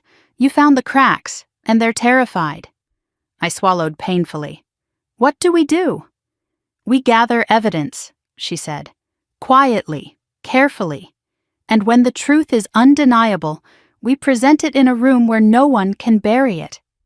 Her eyes met mine. And if you want... She hesitated, then added, I'll stand beside you. Emotion tightened my chest. Thank you, I whispered. Don't thank me, she said softly. Just don't get yourself eliminated. I nodded. She picked up her folder and headed for the door, but before she left, she turned back. And Harper? Yes? If Hawthorne contacts you again... Her tone shifted. Tell me. I nodded slowly, though my heart thudded hard. She left. I sat there alone, staring at the conference room walls, feeling the room tilt around me. I had just become lead analyst on the most dangerous account in the company. Someone with power wanted me silenced. I had no files, no allies beyond Elaine and Maya, and no idea who I was really up against. But for the first time since leaving Boston, I didn't feel like I was surviving. I felt like I was stepping into something bigger, something risky, something inevitable. When I finally stepped out of the conference room, my phone buzzed. Unknown number. I already knew who it was. I answered. Hello? Lucas's voice slid smoothly through the receiver. Congratulations. Cold spread through my chest. You knew. I predicted, he corrected. You're playing in deeper waters now, Harper. Try not to let the sharks smell fear. I'm not afraid, I said. Silence. Then, good, he said softly, because the next part is going to be harder. I exhaled shakily. Why are you helping me? I'm not helping you, he said. I'm watching you. A beat. Don't disappoint me. The line clicked. I stood frozen in the hallway, my heart pounding in my ears. Up ahead, the office buzzed with quiet activity. Behind me, the shadows stretched long and dark, and in my pocket, the card he'd given me felt suddenly heavier. I straightened my shoulders, lifted my chin, and walked forward. The next move was mine, and I intended to make it count. I felt the pressure long before I saw it. It settled into the air of the office that Monday morning, dense, watchful, almost electric. People spoke in lower voices. Conversations cut off when I walked past. Doors closed faster. Screens were minimized quicker. It was the kind of shift that happens not when a rumor starts, but when the truth is getting too close for comfort. Harborview was no longer just a file on my desk. It was a threat to someone. And because I'd uncovered its cracks, I had become something else too. A liability. I arrived early, hoping for a quiet hour before the chaos began. Instead, I found a thick manila envelope sitting on my keyboard. No name, no return label, just a single object inside, heavy, stiff, and unmistakably deliberate. My stomach tightened. I sat down, slid the envelope open, and pulled out a glossy printed photo. Not a financial document, not a spreadsheet. A picture of me, leaving the office the night before, taken from across the street, taken by someone who knew exactly what they were doing. My breath stopped. A small sticky note was attached to the bottom corner. 3 words written in block letters. "Stop digging now." I stared at it long enough that the edges blurred. My heartbeat crawled into my ears. Someone wasn't just watching. Someone was warning me. Someone thought I scared them enough to threaten me. I wasn't sure whether to feel paralyzed or proud. Maya slid into the desk beside mine moments later, coffee in hand. She froze the second she saw my face. "What happened?" she whispered. I held out the picture. Her entire expression changed. "Oh my God, who gave you that? It was here when I got in." She snatched it from my fingers. This is insane." "It's a warning," I said quietly. "It's an intimidation tactic," she corrected, voice trembling with anger. "Harper, this is serious. You have to tell Elaine." I shook my head. "I need evidence, not fear. If I take this to her without proof, this is proof. No, this is tone." I took the picture back, sliding it into my drawer. It doesn't tell her anything except what we already know. Someone wants me gone. Maya leaned closer. "Then why keep going?" Her question lingered in the quiet space between us. Why keep going? Why not walk away before things escalated further? Because I had walked away once. From Boston. From my father's dismissal. From every place that treated me like a shadow. I'd left rather than fight. But that version of me was gone.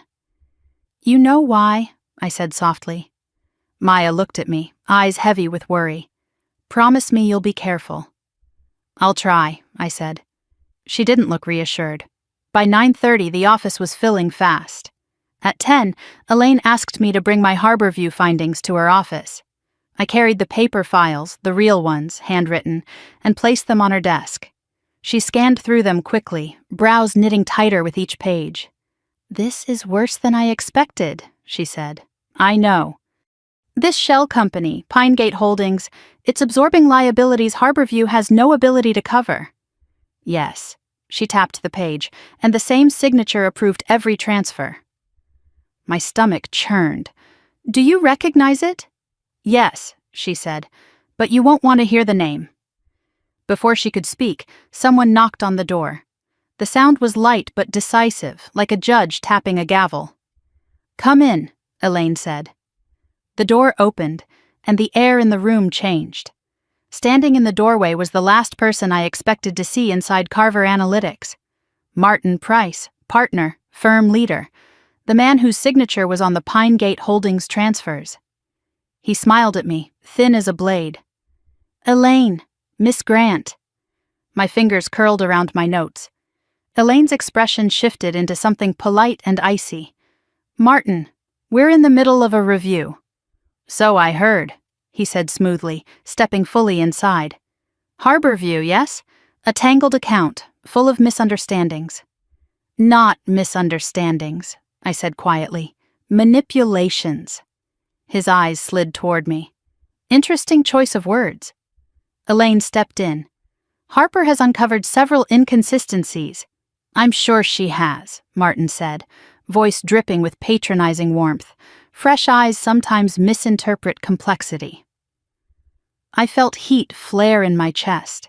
This man had forged documents under my credentials. This man had been laundering losses through a shell setup. This man had nearly destroyed me, and the firm, just to preserve his own image. And now he wanted to call me inexperienced. He stepped closer to the desk. May I see your notes, Harper? No, I said. His eyes hardened. Just a fraction. Excuse me? They're not ready, I said. I'm still verifying. Elaine shot me a glance, half warning, half approval. Martin chuckled softly. Ah, I see we've developed confidence. I didn't blink. No, I've developed clarity. His smile thinned to nothing. Elaine stepped between us slightly. If you need something, Martin, request it through my office. He held her gaze a moment too long. A flicker of annoyance tightened his jaw. Of course, he said finally. I'll expect the completed report by Friday. He turned and walked out, closing the door gently behind him. The silence that followed was suffocating. Then Elaine exhaled. It's him. I know. He won't go down quietly. I know that too. You need to be extremely careful, she said. He's powerful, connected, and he's protected by senior leadership. I'm not trying to take him down, I said. I'm trying to protect the firm. Elaine laughed once, no humor, just bitterness. In this world, those two things are the same. She pinched the bridge of her nose. We need a strategy. We need evidence, I said. More than numbers. Something irrefutable. Elaine nodded. Then you're not working alone. From this point forward, you bring everything to me first. I'll decide what goes up the chain. The knot in my chest loosened slightly. Thank you. She stood. This isn't gratitude, Harper. This is survival. I left her office and walked back to my desk, feeling a mixture of adrenaline, dread, and something else. Resolve. At noon, Maya appeared with sandwiches. Intervention, she said.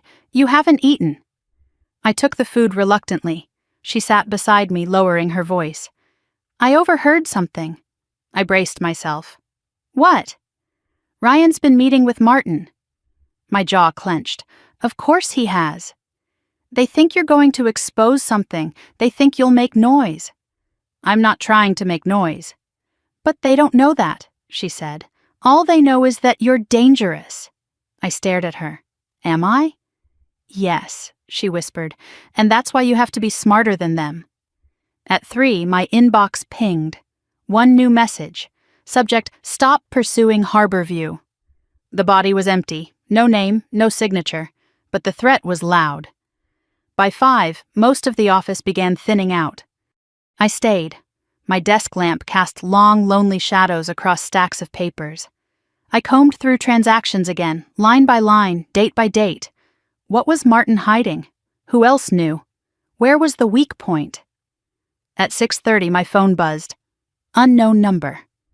I answered before I could think to hesitate. It's me, Lucas said. I leaned back in my chair, closing my eyes briefly. How do you always call when things go wrong? I don't call when they go wrong, he said. I call when you're about to break something open. I swallowed. I think I just picked a fight with the wrong person. No, he said. You picked a fight with the person who needed to be fought. Fear prickled up my spine. He threatened me. He'll do worse, Lucas replied calmly. He's desperate. Cornered men lash out. Should I stop? I asked quietly. A beat of silence. No, he said. But you need to be strategic, tactical. Don't show your evidence yet. Let him believe he's winning. What if he destroys me first? He won't, Lucas said, because he doesn't know what you're capable of. Not yet. His voice softened. But I do. I exhaled shakily. I feel like I'm drowning. You're not drowning, he said. You're evolving. I pressed my fingers to my forehead. You sound very certain. I am, he said. And because you need to hear this, I don't want you to be afraid of him. or anyone in that building. I'm not afraid of him, I whispered. I'm afraid of what happens if I lose. You won't lose, he said, if you play the long game. I hesitated. Why do you care? Another pause. Then he said softly, because I've been watching someone like you rise my entire career, and every single time they change everything. My breath stilled. When do I call you? I asked. When you're ready, he said. You're close, not yet, but close. The line clicked off. I stared at my phone until the screen dimmed. Not yet, but close. I gathered my papers, tucked them carefully into my bag, and rose from my desk. When I stepped outside, Chicago's night air hit me hard, cold, biting, and alive with the hum of invisible machinery. The city glowed under streetlights, sharp and metallic. I looked up at the tall buildings around me. Somewhere in the shadows, someone was plotting against me. Somewhere in the light, someone was waiting for me to become who they suspected I could be. And somewhere between those two forces, I walked, cold, determined, and no longer willing to disappear. Harborview was a battleground. Martin Price was an enemy. And I was no longer a girl trying to survive. I was the storm he didn't see coming. The next 48 hours felt like living inside the eye of a storm. Too calm on the surface, too violent underneath. Martin Price didn't confront me again, not directly. But the silence that followed our interaction was its own kind of threat, a calculated quiet meant to unsettle me more than any raised voice ever could. By Tuesday morning, the office atmosphere had shifted. People avoided my eyes. Conversations died when I walked past. Reports I normally received automatically weren't forwarded. Meetings I'd been invited to were suddenly rescheduled without me. Someone was isolating me, and they were doing it well. I sat at my desk reviewing line items for the 11th time when the first blow fell. At 10:14 a.m., an email hit my inbox. It was from a senior partner, someone who hadn't spoken to me directly in months. Subject: urgent. Audit irregularities connected to your work. My throat tightened. I opened the message carefully. Harper, we've received concerning information regarding inconsistencies in documents linked to your assignments. Please report to Conference Room D immediately. R. Daniels. My pulse hammered. This was it, the setup, the knife Martin had been waiting to slip between my ribs. I stood slowly, gripping my notebook hard enough to crease the cover. As I walked toward Conference Room D, I noticed people watching. Not out of curiosity, but anticipation. Like they'd been told I was guilty. Like they'd been waiting for the fall. I paused outside the door, inhaled once, and stepped inside. 4 people waited for me, 3 senior partners, and Martin Price. He sat at the head of the table, hands folded, the picture of professional disappointment. Miss Grant, Daniel said, gesturing to a seat. Please sit. I did. An issue has arisen, he continued, sliding a stack of documents toward me. Your accounts appear to contain conflicting financial entries. Martin leaned back in his chair, eyes half-lidded. Perhaps she's simply inexperienced, he mused, and she made errors. The room tightened around me. I stared down at the documents. Fabricated entries, adjustments I had never made. Signatures, not mine. Those aren't my changes, I said quietly. Daniels's brow arched. Your digital credentials were used. My credentials were compromised, I said. Someone used them to alter files. Do you have proof? He asked. Yes, I said. I do. Martin's eyes sharpened slightly. Elaine had taught me well. Never enter a battlefield without a weapon. I reached into my bag and pulled out a USB drive, the one containing screenshots of system logs showing unauthorized access into my profile at 2:30 in the morning. I slid it across the table. These logs show someone logged into my credentials from a terminal I've never used. Daniels inserted the drive into his laptop. Silence deepened as the file opened. Line after line of time-stamped evidence flashed across the screen.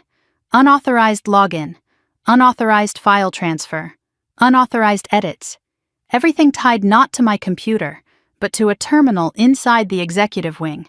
A terminal only partners could access. A terminal Martin Price used. My heart thudded. Daniels leaned closer. This is concerning. Martin's expression didn't crack. Logs can be manipulated, he said smoothly. It seems oddly convenient she discovered these after being accused. I met his gaze. Only someone who knew I was being set up would assume I expected an accusation. His jaw tightened. Daniels rubbed his temple. Martin, were you working late Sunday night? Martin smiled thinly. Of course, Harborview has been demanding constant attention. Which, I said, is interesting because the terminal used for the unauthorized access was logged to your ID before you left the building. A flicker of irritation flashed behind Martin's eyes. He hadn't expected me to get the timestamps. Daniels looked between us. This will require a deeper internal audit. Martin stood, straightening his jacket. By all means, but don't let a junior analyst's panic derail. Enough, a voice said sharply from the doorway. Elaine stepped inside. What is the meaning of this? Martin snapped. I could ask the same, she said calmly, but instead I'll simply offer my recommendation. She placed 2 files on the table. This, she said, tapping the first file, is the independent review I performed last night on the Harborview data. Her gaze swept over the room. And this, she tapped the second file, is a record of transactions from Pinegate Holdings tied to unauthorized transfers approved by one individual. She slid the second file toward Daniels. He opened it. Air left the room. This signature... Martin, this is yours. The silence was catastrophic. Martin's expression remained controlled, but I saw panic flicker behind his composure like a crack in glass. It's a forgery, he hissed. Elaine raised a brow. Then you should contact Pinegate Holdings and ask them why they received directives from your email account, your sign-offs, and your terminal login. Daniels exhaled through his nose. Martin, we'll need your full cooperation for a separate audit. Martin's voice sharpened. This is absurd. We don't make accusations lightly, Daniels said, but the evidence is substantial, and until the audit is complete, you are relieved of all responsibilities related to Harborview. Martin froze. Relieved of responsibilities. He understood what that meant. His empire was beginning to crumble. His gaze darted to me, cold, vicious, a threat, a promise. Then he stormed out. The door slammed behind him. The partners dismissed me shortly after, offering curt nods of thanks. But nothing about this felt like victory. Not yet. Not when the man I'd just exposed was desperate and furious and still very much alive inside the firm. When I stepped into the hallway, Elaine joined me. Walk, she said. We crossed the office floor together, silent until we reached her office. Once inside, she shut the door and dropped her professional mask. You did well, she said, but we're not finished. I know. He'll try something else, she continued. Men like him don't accept consequences. I sat heavily in the chair across from her. What do we do next? Nothing, she said. Not yet. The audit will take weeks. We need to stay quiet. A familiar frustration rose in my chest. I'm tired of being quiet. I know, she said, but quiet keeps you alive. I lowered my gaze. Harper, she added, voice softening, you are stronger than you think. But strength without timing? That's how people get destroyed. I nodded slowly. Go home early, she said. Rest while you can. I didn't argue. I stepped outside into the freezing air, letting the cold settle into my lungs like a grounding force. I walked the 10 blocks home, snow crunching under my boots, my breath fogging into the night. But the moment I reached my apartment building, I stopped cold. My door was slightly open, just an inch, just enough to make my heart slam against my ribs. I swallowed, pushed the door open carefully, and stepped inside. Nothing was disturbed, nothing stolen, nothing broken, until I saw it. A single sheet of paper sitting on my bed. No envelope, no signature. Just 4 words typed in the center. You don't know anything. A chill raced through me. Then my phone buzzed in my pocket. I took it out with trembling fingers. Another unknown number. Against every instinct, I answered. Hello? A deep voice, not Lucas, spoke on the other end. You should stop, the man said, before someone stops you. My throat closed. Who is this? Silence. Then the line went dead. My knees nearly buckled. I dropped onto the edge of the bed, the paper shaking in my hands. This was no longer office politics, no longer internal sabotage. Someone had been in my home. Someone wanted to terrify me into submission. Someone wanted me to disappear. I sat there for a long time, staring at the paper, breathing in shallow, uneven pulls. Then I reached into my pocket, pulled out Lucas's card. The embossed letters gleamed under the dim lamp. Not yet, he had said. Not until I was ready. I closed my hand around the card, and for the first time, I felt ready. Not because I wanted to be, but because I had no choice. The war had followed me home, and if I wanted to survive it, I needed someone who knew the battlefield better than I did. Tomorrow the fight would continue. Tonight, I allowed myself one truth. I wasn't alone anymore, and the people who wanted me gone had just made their worst mistake yet. I didn't sleep that night. I lay fully dressed on top of the covers, staring at the ceiling, listening to the radiator hiss like it was whispering warnings in a language I almost understood. Every shadow felt like it was watching me. Every creak in the hallway felt like a footstep coming closer. I kept turning the threatening note over in my hands until the edges softened under my fingers. You don't know anything. No. I did know something. Whoever wrote that had been in my home while I was gone. Whoever wrote that had wanted me to feel hunted. And I did. Not because I was weak, but because fear isn't a choice. Fear is a survival instinct humming through your bones. By the time the sky began turning from black to blue, I'd made a decision. I couldn't fight this alone. Not anymore. At 7 a.m., with my hands still trembling slightly, I reached for the one card I'd been resisting. The one I knew was dangerous in a different way. Lucas Hawthorne's number. My reflection in the dark TV screen looked strange, tired, angry, hollowed out, and sharper around the edges than I'd ever seen myself before. I pressed call before I could talk myself out of it. He picked up on the first ring.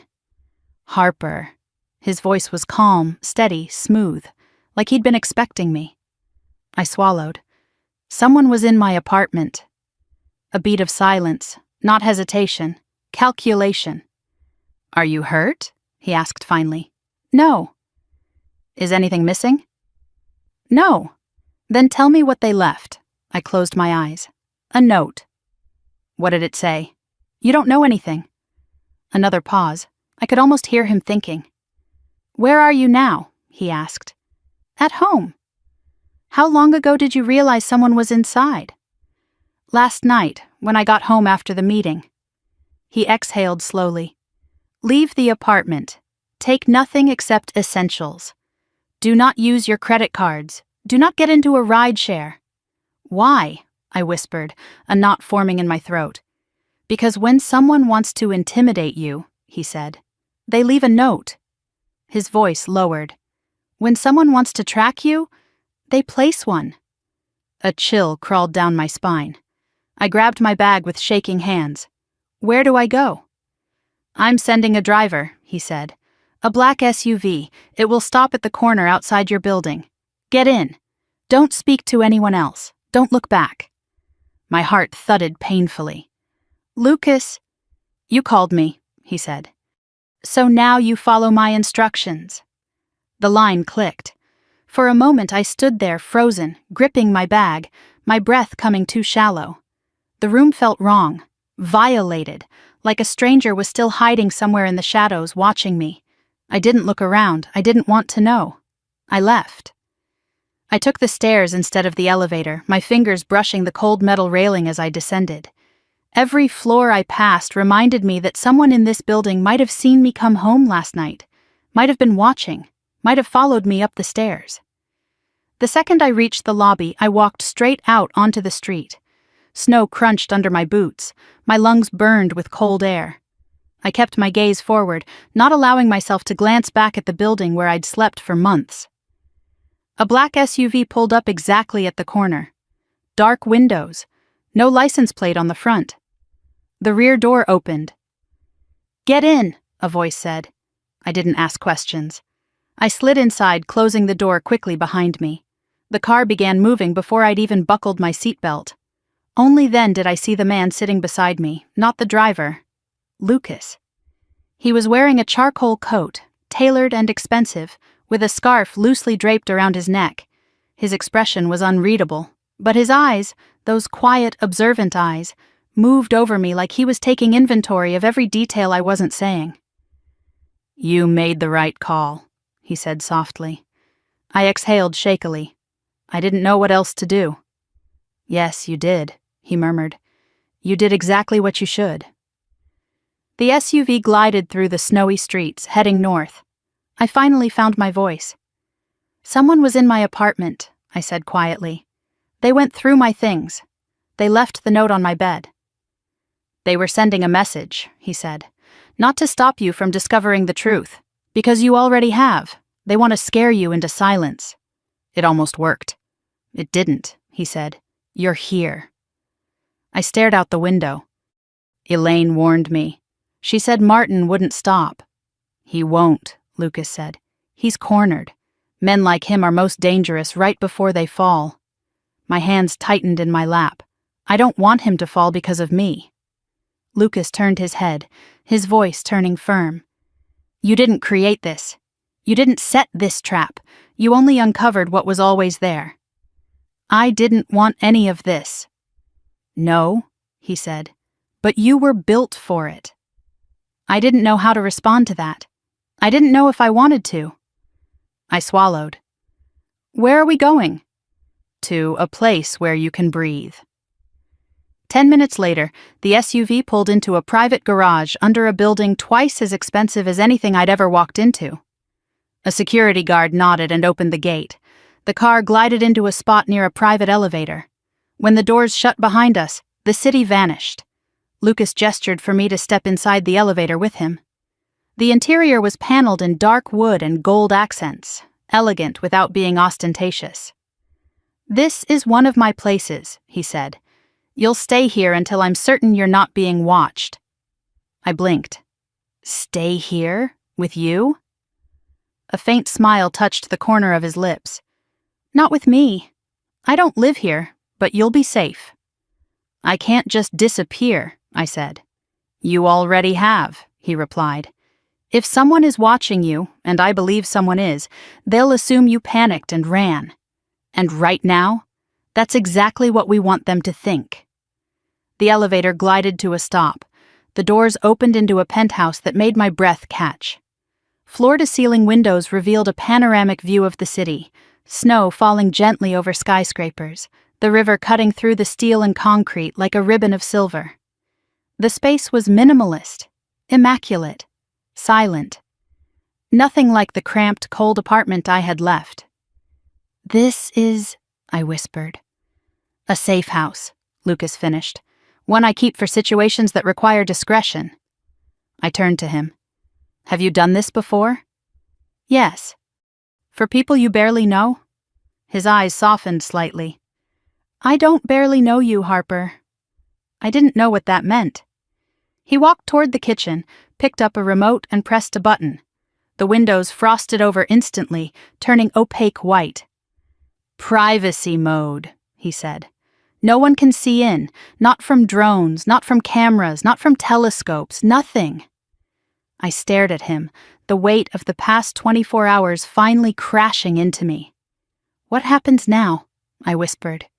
He walked toward me, stopping a foot away, close enough that I could smell the faint scent of cedar and winter on his coat. "Now," he said softly, "you tell me everything, every detail, every threat, every number you found, every pattern you saw, And I'll tell you who your real enemy is. My pulse quickened. It's Martin. No, he said quietly. Martin is a symptom. A chill crawled down my spine. Then who? Sit, he said gently. Drink water, breathe, and start at the beginning. I sat on the edge of the sleek leather sofa, hands trembling slightly. He poured a glass of water and placed it in front of me with a firmness that steadied me more than the drink itself. So I told him. Everything. About the fake files, the missing documents, the threats, the break-in, the whispered warnings, the shell company, the transactions, the signatures, the terminal logs, the audit, the danger closing in on me like a tightening noose. He didn't interrupt once, not with a question, not with a comment. He listened like every word mattered. When I finished, my throat felt raw. My hands were cold. My chest was tight. He leaned back slowly, processing everything. Then he spoke. Harborview, he said, isn't just hiding liabilities. I looked at him, heart thudding. What do you mean? He rested his elbows on his knees, eyes meeting mine with quiet intensity. Someone is using Pinegate Holdings to launder debt, he said. Debt belonging to a much larger entity. What entity? He hesitated. Then he said a name that nearly knocked the breath from my lungs. Grant Holdings. My father's company, my father's empire, my father's legacy. I went completely still. No sound, no breath, no blinking. Martin is protecting someone inside Grant Holdings, Lucas continued. Someone who's been using Harborview as a shield. Someone whose downfall would have catastrophic consequences for everyone tied to that company. I whispered, barely audible. My father. Most likely, he said softly, or someone he trusts. The world tilted beneath me. It doesn't matter who, he added. What matters is that you've uncovered something people will do anything to keep buried. I gripped the edge of the sofa. So what am I supposed to do? You stay here, he said. You stay quiet, you stay alive. And my job? Consider yourself on leave. And the audit? I'll handle what you can't. I didn't know whether to feel relieved or terrified. So I just... hide? I whispered. He shook his head. No, he said. You prepare. For what? For the moment when the truth becomes too big to contain. My chest tightened. When will that be? Lucas held my gaze, his voice low and certain. Soon. Outside, snow kept falling. Inside, the truth had finally come home, and nothing in my life would be the same again. I stood at the edge of the ballroom as the last fragments of applause from Lucas's speech dissolved into a heavy, stunned silence. The chandeliers glittered above me as if nothing had happened, as if the entire room hadn't just watched the fabric of my family's carefully curated narrative rip clean in one violent tear. Yet I felt every eye still clinging to me, trying to understand how the homeless embarrassment had transformed into the billionaire who saved a corporation none of them could afford to lose. But I no longer cared what they were thinking. For the first time in my life, the weight of their judgment didn't sit on my shoulders. It sat on theirs. Charlotte stood frozen near the edge of the crowd, her crimson dress shimmering under the lights, her face pale and hollow as she stared at me like she was finally seeing a ghost she'd spent years pretending didn't exist. My father stood beside her, but his posture had collapsed. He wasn't the towering, untouchable patriarch of Grant Holdings now. He looked small, reduced, lost. But I didn't walk toward them. I walked toward the exit. The hushed whispers parted around me like a wave. I heard fragments: billionaire, Grant Holdings, majority shareholder, exposed, concealed debt, snaking through the air like static. For years, I had walked through rooms like this invisible. Tonight, I walked through it untouchable. I reached the hallway. The noise dulled behind the closing doors, leaving only the echo of my heels on marble and the sharp pounding of my own pulse. I didn't stop moving. I didn't let myself look back. I had said everything I needed to say to this family long before tonight. They just hadn't been ready to listen. Now they had no choice. As I neared the doors leading to the coat room, I heard footsteps, urgent, shaky, chasing behind me. "Harper!" I kept walking. "Harper, please, stop!" It was Charlotte. Her voice cracked in a way I hadn't heard since we were children. I stopped. Slowly, I turned. She looked nothing like the composed, self-righteous socialite who had hissed, "Leave. You're embarrassing the family," into my ear an hour before. That woman had vanished. This one, this trembling version, looked like someone watching her world splinter between her hands. Her eyes searched mine. "Harper, what just happened in there?" "You tell me," I said quietly. I didn't know. I swear I didn't. I didn't know you were successful," I finished. "Alive? Worth something?" She winced. "That isn't what I meant." "No?" I asked. "Then what exactly do you mean, Charlotte? Because for 12 years, not a single person in this family cared to ask me anything." She clasped her hands tightly. "It wasn't like that." "It was exactly like that." Her breath hitched. "I came to your apartment once," she whispered. "Years ago. You weren't home." "And that's what you call trying?" I asked softly. Her gaze dropped. "You were always so far ahead of me," she murmured. "You were everything I couldn't be. Smart, independent, brave. You left and built a life without needing any of us. And I stayed. I stayed because I was scared I wouldn't survive without them." I paused, because that, finally, was the first true thing she'd said all night. Fear has a way of turning people into monsters when they think their survival depends on it. Charlotte needed to be the perfect daughter to remain safe in our father's world. And I needed to become nothing to escape it. "We both survived," I said gently, "just in different ways. I don't want to survive this way anymore." Her eyes lifted slowly to mine. "Harper, I am so sorry." I let the silence stretch long between us. "You don't owe me forgiveness," I said, "and I don't owe it to you." She nodded, swallowing hard. "But," I continued, "I'm willing to start from zero, with no past, no excuses." Her eyes softened with a hope I hadn't expected to see. "I would like that," she whispered. I gave her a small nod before stepping toward the exit again. This time, she didn't follow. I passed the coat room and reached the front doors of the Grant estate. Cold winter air swept around me as I stepped into the night. Snowflakes drifted from the dark sky, catching the lights from the archway above, turning the night into something hushed and holy. For a second, I let myself breathe.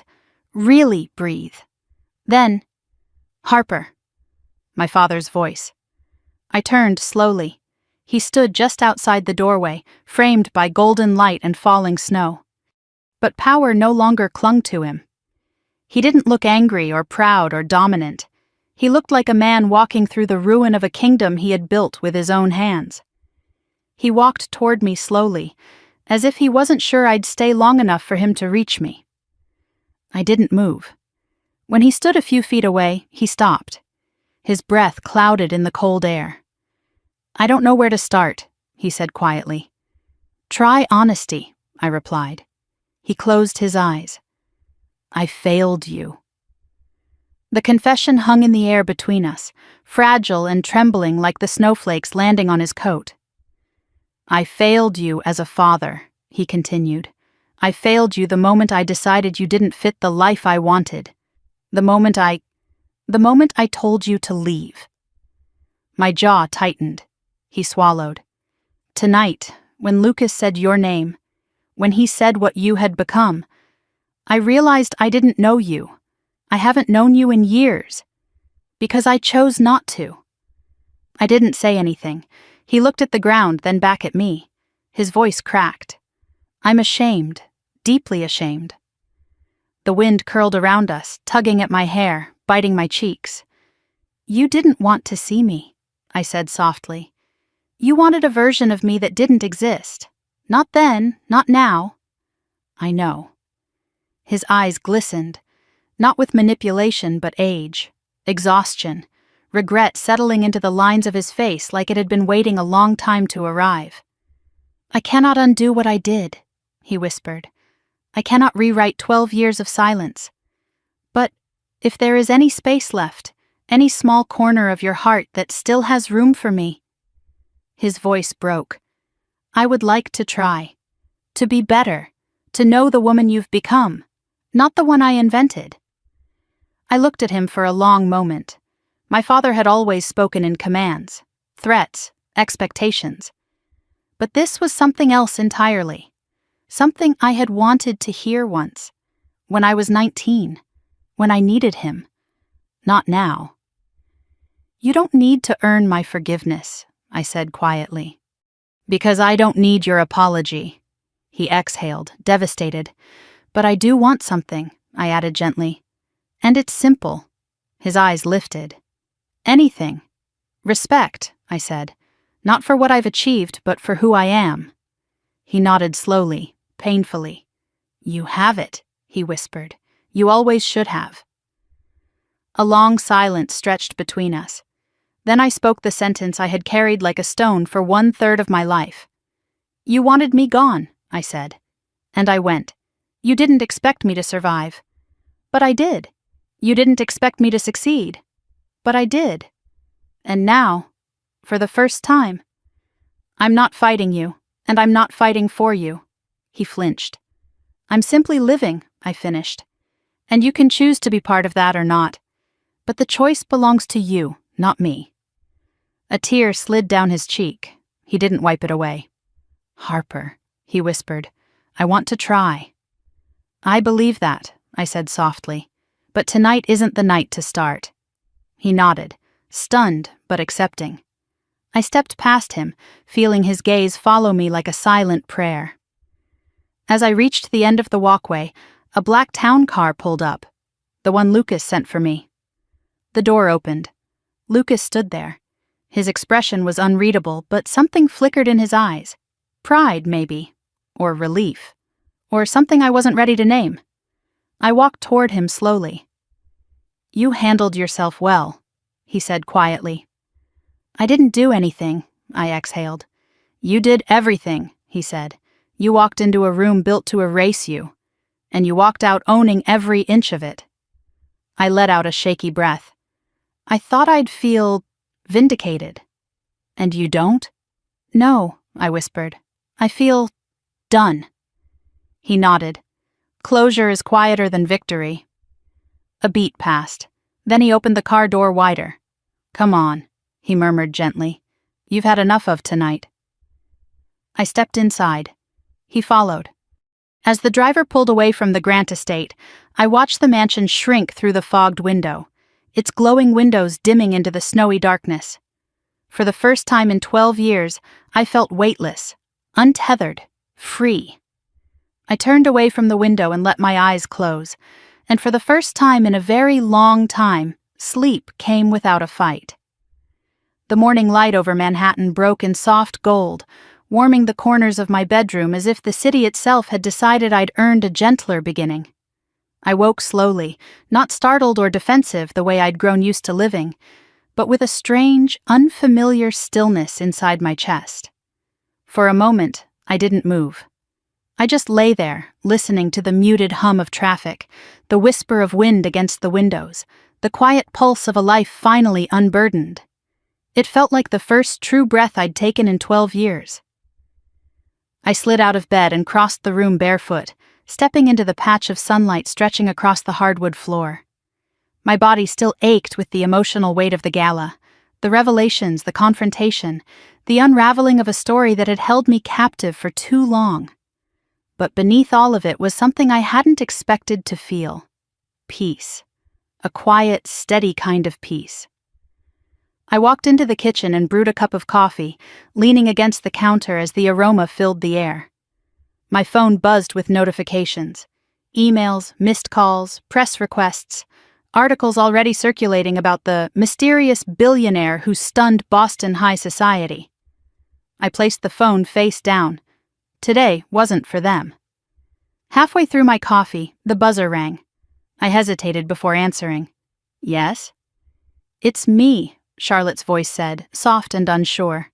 I blinked in surprise. Come up. Moments later, she stepped inside, her eyes puffy and her coat still dusted with snow. She looked around slowly, taking in the high ceilings, the sunlight, the quiet elegance of the space. It was nothing like the life she imagined I had. You look calmer, she said. For the first time, I replied. She nodded, swallowing. I wanted to see you, to say that I didn't sleep much last night. I didn't expect you to. I kept replaying everything I said, everything I did. She looked at me, eyes glistening. I hurt you, Harper. Over and over, I hurt you. I took a slow sip of coffee. We all hurt in that house, I said. Just in different ways. She walked closer, her fingers twisting nervously. Do you think we can start over? Not sisters the way we were supposed to be, but sisters in some new way, different, honest. I exhaled, hearing the tremor in her voice. We can try. She let out a breath that sounded like relief and grief intertwined. Thank you, she whispered. We sat at the kitchen island. For the first time in years, we spoke without the shadow of our father's expectations hanging between us. She told me about her job, her fears, the pressure of being the perfect granddaughter, how she felt trapped in a role she never asked for, and I listened. When she left, she hugged me tightly. Not as an apology, not as a plea, just as a sister. After she was gone, I dressed and took the elevator down to the lobby. The doorman greeted me warmly, and I stepped into the crisp winter air.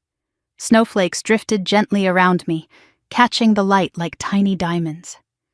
I walked to the riverside promenade and stopped by the railing, watching the current swirl past, my breath forming soft clouds in the cold. So much of my life had been shaped by running, from expectations, from judgment, from a home that had never been home. But I wasn't running anymore. I was simply living. I stayed there until my phone buzzed again. This time, it was a name I did expect. Lucas. I answered. Morning. Harper, he said, and the warmth in his voice was unguarded, quiet. How are you? I'm lighter, I admitted. I'm glad. He paused. Do you have time today? For? A conversation, he said, about next steps, for the audit, the company, and for you. I smiled faintly. Always. Good. I'll come by your place in an hour. I hung up, pocketed my phone, and turned toward home. When he arrived, he brought warmth with him, a presence that steadied the air just by entering the room. He set his coat on the back of a chair and took a moment to look at me in that observant way of his, like he was cataloging the subtle changes in my posture, my expression, my breathing. You look different, he said. I feel different. I can tell. He sat across from me, hands loosely clasped. The audit has been escalated. Investigators are moving fast. Grant Holdings won't be able to hide the debt long. Whatever your father has been protecting, it's over. I nodded. I expected as much. You should prepare yourself, he continued, for your name to be tied to it. Not because you're involved, because you're the one who exposed it. That makes you powerful. And it makes you a threat. I've been a threat for a long time, I said quietly. I just never had the title to prove it. His mouth curved into a faint smile. You do now, billionaire. I rolled my eyes, but warmth spread across my chest. Don't call me that. Why not? It's true. It feels disconnected, like it belongs to someone else. No, he said gently. It belongs exactly to you. You earned every inch of it, every scar. I looked down at my hands. The gala felt like the end of something. It was, he said, but it was also the beginning. Of what? Of whatever you choose next. A breath left me, slow and steady. What do you think I should choose? I asked. He didn't hesitate. Yourself. Silence settled between us, soft, charged, honest. Then he cleared his throat slightly. There's one more thing. What? You should probably see this. He slid a folded letter across the table. My heart tightened. I knew the handwriting before I opened it. My father. I unfolded the paper. His words were shaky but deliberate. Harper, I have no right to ask anything of you. But I want you to know that I am proud of the woman you became. Without me. If you ever decide there is space for me in your life, I will take that chance gratefully and humbly. If not, I will spend the rest of my life understanding why. Dad. I folded the letter slowly. I don't know what to do with this, I whispered. You don't have to decide today, Lucas said. He wants a chance. Do you? I looked out the window at the city that raised me in ways my family never did. I want peace, I said, then follow what brings it. I placed the letter on the table and nodded. Someday, maybe. That's enough. He stood, and I walked him to the door. Before he stepped out, he paused. If you ever need anything, he said softly, you call me first. I know. Good. He turned to leave and then, Lucas? He looked back. Thank you, I said quietly, for everything. His expression softened, not the controlled version he gave the world, but something real. Always, Harper. After he left, the apartment felt warm, not empty. I sat on the sofa, watching the lights of the city bloom to life one by one. A slow realization spread through me, gentle, steady, profound. I didn't need revenge. I didn't need validation. I didn't need to fix what broke me. I only needed to keep choosing the life I built. My life. As night settled, I stood at the window overlooking the city that had tested me, punished me, and ultimately remade me. Snow drifted softly past the glass. Below, people hurried through the cold, carrying their own stories, their own battles, their own beginnings. For the first time, my heart felt quiet, whole, and mine. If you've been here with me, through every twist, every wound, every secret, thank you. Stories like this carry weight, and sharing them creates connection. If you want more stories of justice, redemption, and unexpected strength, make sure to like this video, leave a comment with your thoughts, and subscribe so you never miss what comes next. Your support keeps these stories alive.